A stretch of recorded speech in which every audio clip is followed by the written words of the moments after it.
There's a million ways to reach prospects today. You can do email, phone, LinkedIn, snail mail, smoke signals, whatever it is. What channel do you find is the best way to reach customers?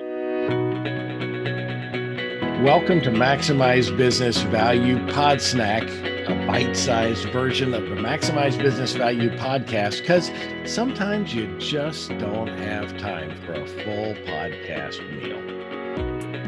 So I don't think there is a best channel. The approach here is really like multi-channel is what you want to do. Now, if you think about this, the reason for that is if I'm reaching out to you, Tom, I don't really know what your preferred method of communication is. I don't know if you're more of a phone guy. I don't know if you're more of an email guy. I got some prospects that don't answer any of my emails or calls, but they'll chat with me on LinkedIn. You know what I mean? So it's like you don't really know. And what you can do is like kind of create this like multi-channel experience. So like the prospect, everyone's got a smartphone these days. So normally everything is getting like thrown into that smartphone. So when you can combine those touches together, LinkedIn, that pops up a notification on their phone, an email, that's a notification, a voicemail, that's a notification.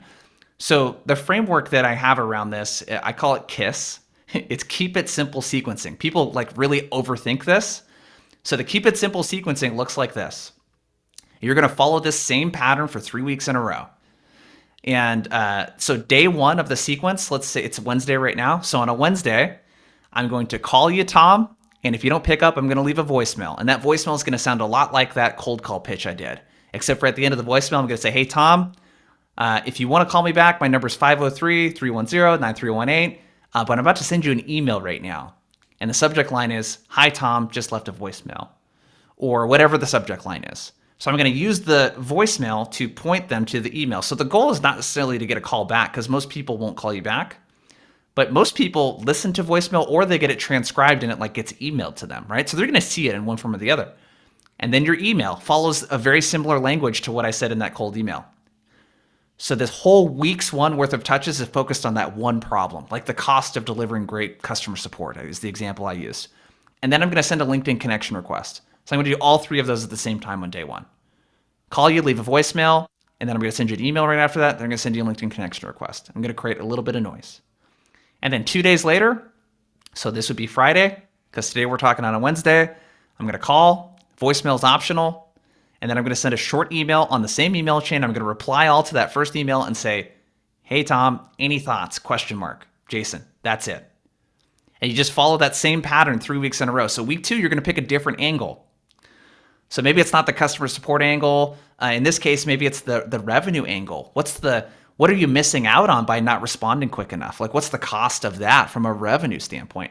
So your product or solution probably fixes 2 or 3 really big problems for your clients.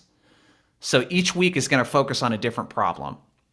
Run that 3 weeks in a row. You got 15 touches, which is kind of the magic number with outreach.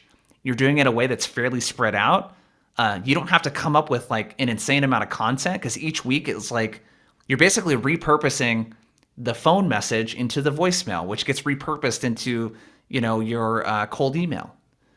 So kind of think about like this podcast is being repurposed between video and audio. And if you wanted to, you could even repurpose parts of it for a blog post, right?